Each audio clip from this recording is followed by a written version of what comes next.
Akidah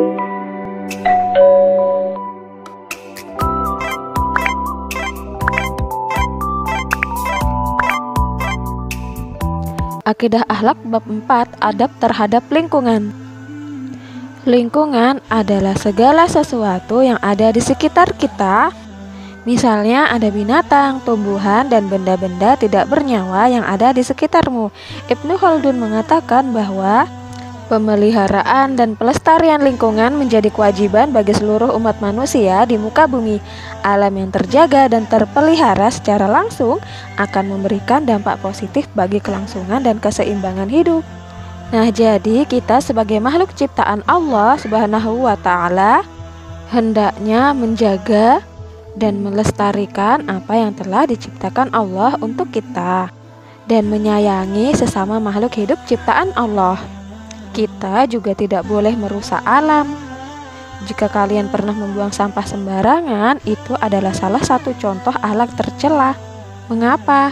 Karena dengan membuang sampah sembarangan akan mengakibatkan banjir dan tanah longsor yang pada akhirnya akan merusak alam. Jadi buanglah sampah pada tempatnya ya. Adab terhadap lingkungan ada dibagi menjadi 3 bagian. Yang pertama, adab terhadap hewan, kepada tumbuhan dan lingkungan. Sekarang kita akan belajar membahas adab terhadap hewan. Kita hendaknya harus menyayangi hewan karena hewan juga salah satu termasuk makhluk ciptaan Allah Subhanahu wa Ta'ala. Kalian harus menerapkan adab yang baik terhadap hewan. Salah satu caranya adalah pertama, memberi makan dan minum kepada hewan peliharaan. Kedua, membuatkan kandang untuk hewan peliharaan.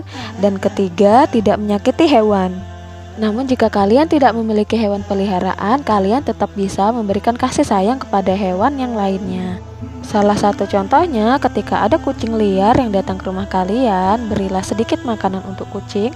Atau ketika ada ayam yang mampir ke rumah kalian, berilah sedikit beras untuk si ayam. Dan jangan lupa niatkan ikhlas menyayangi hewan ya.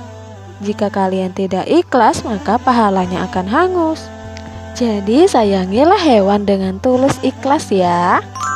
Para hewan juga tahu cara berbalas budi. Ketika kita sudah menyayangi hewan, mereka akan bersaksi untuk kita di akhirat kelak. Yaitu akan ada satu waktu untuk hewan di mana mereka berbaris beraturan menunggu giliran. Di bawahnya ada banyak manusia yang menunggu giliran untuk meniti satu titian. Nah, apa yang diperbuat hewan itu? Mereka akan minta izin pada Allah Subhanahu wa Ta'ala untuk menolong manusia-manusia yang pernah menolong mereka semasa hidup di dunia. Jadi, kebaikan apapun yang kalian lakukan di dunia, jika dilakukan dengan niat tulus dan ikhlas, kalian tidak akan merasa rugi karena akan dibalas oleh Allah nanti di akhirat kelak. Dan jika para hewan sudah bersaksi untuk kalian, maka dosa kalian akan diringankan Allah. Jadi tetaplah tersenyum karena Allah selalu bersama kita.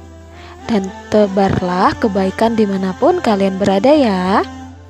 Adab kedua yaitu adab terhadap tumbuhan.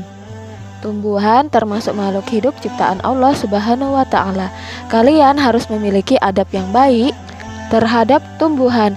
Berikut beberapa adab terhadap tumbuhan yaitu: pertama, menyiram tanaman secara teratur di pagi dan sore hari. Kedua, memberi pupuk pada tanaman secara teratur. Dan ketiga, menanam tumbuhan pada lahan-lahan kosong. Dan yang terakhir, adab terhadap lingkungan. Ada beberapa adab terhadap lingkungan antara lain sebagai berikut, yaitu tidak mencemari air, mengurangi penggunaan kendaraan bermotor, dan menjaga kebersihan lingkungan. Nah, kalian pernah melakukan adab terhadap lingkungan yang mana nih? Salah satu contoh tidak mencemari air, contohnya yaitu tidak boleh membuang limbah sampah sembarangan ke air. Kemudian mengurangi penggunaan kendaraan bermotor, contohnya adalah pakailah kendaraan sesuai kebutuhan kalian ya. Jika lokasinya jauh, kalian bisa memakai kendaraan, namun jika lokasinya dekat, kalian cukup berjalan kaki. Kemudian menjaga kebersihan lingkungan, contohnya adalah membuang sampah pada tempatnya. Jadi kesimpulannya adalah adab pada tetangga dan lingkungan itu sangat perlu ya, karena Islam mengajarkan agar manusia senantiasa menerapkan adab yang baik kepada tetangga dan lingkungan. Selain itu, memberi makan dan minum pada hewan termasuk salah satu cara menjaga lingkungan. Kuncinya kita ketika akan menerapkan adab yang baik kepada tetangga dan lingkungan, hendaknya hatinya harus tulus dan ikhlas, karena akan bernilai ibadah bagi kita sendiri. Terlebih lagi ketika kita melakukan adab yang baik di bulan Ramadan, pahala kita akan berlipat ganda. Jadi kebaikan sekecil apapun yang kita lakukan semuanya akan dibalas oleh Allah. Nah, meskipun nanti bulan Ramadan sudah selesai, tetaplah berbuat kebaikan ya kepada lingkungan dan tetangga.